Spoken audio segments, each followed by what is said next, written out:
ප්‍රහාරක ගුවන් යානා රැගෙන යන ඇමරිකානු යුද නැවකට පහසුකම් හා සේවා සපයන සේවා කඳවුරක් ශ්‍රී ලංකාවේ ස්ථාපිත කර තිබෙන බවට විදේශ සබදතා පිළිබඳව දේශීය මාධ්‍යවේදී සමරන මහතා පවසනවා. මෙම අතිනවීන යුද නැව ප්‍රහාරක ගුවන් යානා 900කට අධික ප්‍රමාණයක් රැගෙන යන යුද නැවක් බව ඔහු වැඩිදුරටත් පවසා සිටිනවා. මෙමගින් ශ්‍රී ලංකාව අනවශ යුද්ධයකට පැටලීමේ අවදානමක්ද මතුවී තිබෙන බව සමරන මහතා කරුණු පෙන්වා දෙනවා. මෙම කඳවුර පිළිබඳව ජනාධිපතිතුමාද දැනුවත් කර නොමැති බව පාර්ලිමේන්තුවේ සාකච්ඡාවක් හෝ කර නොමැති බව මහජනතාව දැනුවත් නොකර රහසේම ස්ථාපිත කර තිබෙන බව සමරන මහතා තවදුරටත් හෙළි කර තිබෙනවා. ඇත්තට මේ මොකක්ද වෙන්නේ? රටේ ජනාධිපතිතුමාටත් හොරේ, මහජනතාවටත් හොරේ, පාර්ලිමේන්තුවටත් හොරේ, නීතියටත් හොරේ කොහොමද මේ වගේ දෙයක් කරන්නේ? කවුද මේක ඊට ඉන්නේ? මේ කතාව ඇත්තක් නම් මේ රටත් ලොකු අවදානමක. ප්‍රහාරක ගුවන් යානා 900ක් කියන්නේ සුළුපටු ගානක් නන් නෙමෙයි. අනිවාර්යෙන්ම මේක නිසා මේක ඇත්තක් නම් මේ රට නැවතත් යුද්ධයකට මැදි වෙන්න අවදානමක් තියෙනවා. ඉතින් මේ කතාව ගැන ඔබට මොකද හිතෙන්නේ?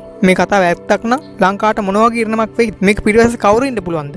ජනාධිපතිටත් හොරෙන් මේ වගේ දෙයක් කවුරු කරනවද? ඔබට හිතෙන දේ ලයික් එකක් දාලා කමෙන්ට් එකක් දාන්න. ඉතින් යාළුවනේ ඔයා අපිව තවම සබ්ස්ක්‍රයිබ් කරලා නැත්නම් පහත බටන් එක ක්ලික් කරලා අපිව සබ්ස්ක්‍රයිබ් කරන්න.